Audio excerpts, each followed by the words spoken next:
go up to Omaha, Loretta Carroll. Loretta. Thanks, Wendell. Mr. President, Tuesday in North Carolina, we talked about the cost of health care reform for service industries, specifically restaurants. Here with me now is Herman Cain, the CEO of Godfather's Pizza. He has some concerns about that. Thank you very much, Mr. President. Thank you very much for this opportunity. And I would first like to commend you on making health care a national priority.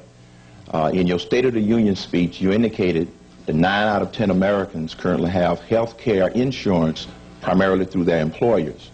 And tonight you indicated that out of those people who do not have insurance, 8 out of 10 of them work for someone. And your plan would force employers to pay this insurance for those people that they currently do not cover. I would contend that employers who do not cover employees do not for one simple reason, and it relates to cost.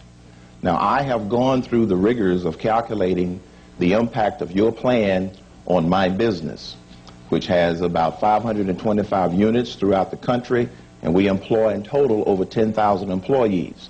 I have also talked with hundreds of other business people, and they've also calculated the cost impact on their businesses. I believe that this is something that we should and can fix, but for many, many businesses like mine, the cost of your plan is simply a cost that will cause us to eliminate jobs. In going through my own calculations, the number of jobs that we would have to eliminate to try and absorb this cost is a lot greater than I ever anticipated. Your averages about the impact on smaller businesses, those are all well intended, but all of the averages represent a wide spectrum in terms of the businesses impacted.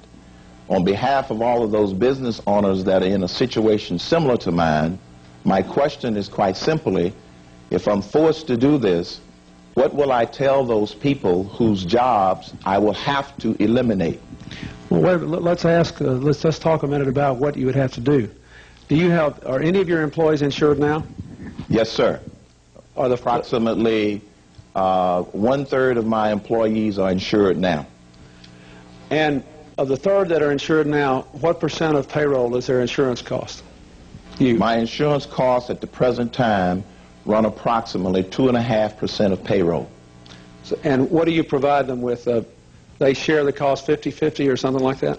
Cost 75% paid for by my company and 25% paid for by the employee.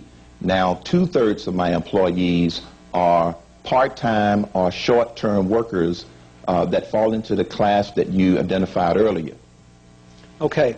Then if they're part-time or short-term workers, they wouldn't add all that much left. You wouldn't have to pay the whole 7.9% for them because they don't work all the time.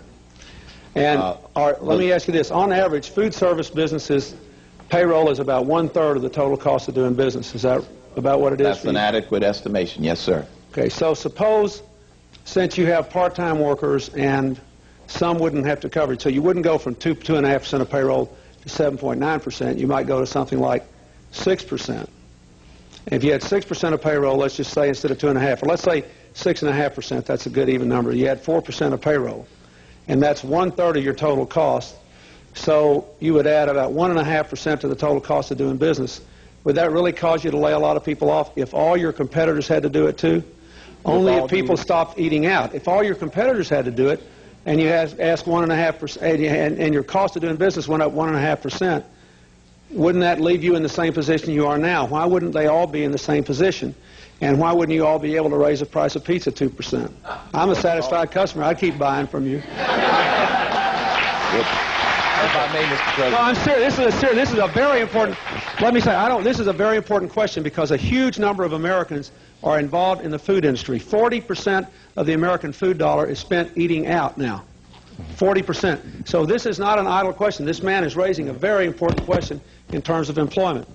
But what if all your competitors were just like you? Wouldn't you be able to do it then?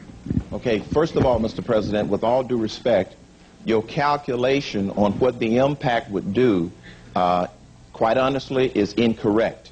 Let's take, for example, the fact that after I went through my calculations, your calculation or your example of the 6% or the 7.9, And in my case, it works out to 7.9%. Now, let's suppose that 30% of my costs are labor costs. 7.9 times that would be the 2 to 2.5% that you're referring to. The problem with that calculation, sir, is the fact that most of those 30% of the people currently have zero. So when I calculate in the fact that I have to go from no coverage on those employees to full coverage at the 7.9% rate, it actually works out to be approximately 16%. Now, your other point about having to pass it on to my customers, in the competitive marketplace, it simply doesn't work that way, because the larger competitors have more staying power before they go bankrupt than a smaller competitor. They have more staff that they could simply do without until the marketplace re-establish itself. So what I'm saying and suggesting is that the assumptions about the impact on a business like mine are simply not correct, because we are very labor intensive. We have a large number of part-time and short-term employees that we do not cover for one simple reason: we can't afford it. My bottom line net profit for the last 2 years was less than 1.5% of my top line sales.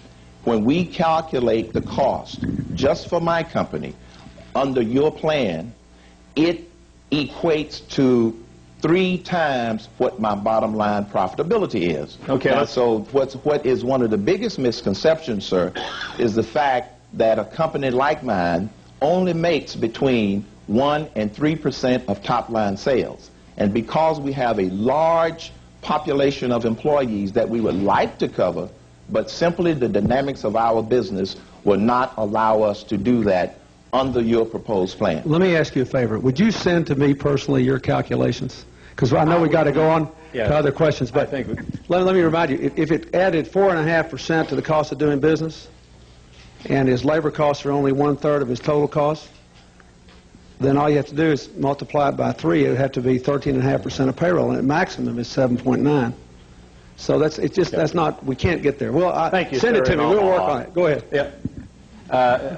I'm sure a lot of this health care reform debate is going to be over numbers. That's right. Maybe that will all come out in the wash. That's what. Let me also just say, for those that are listening to us on part-time employees, you don't pay the full premium unless the employee works 30 hours a week or more. Anything less, the employer pays a smaller percentage of the premium. Go ahead.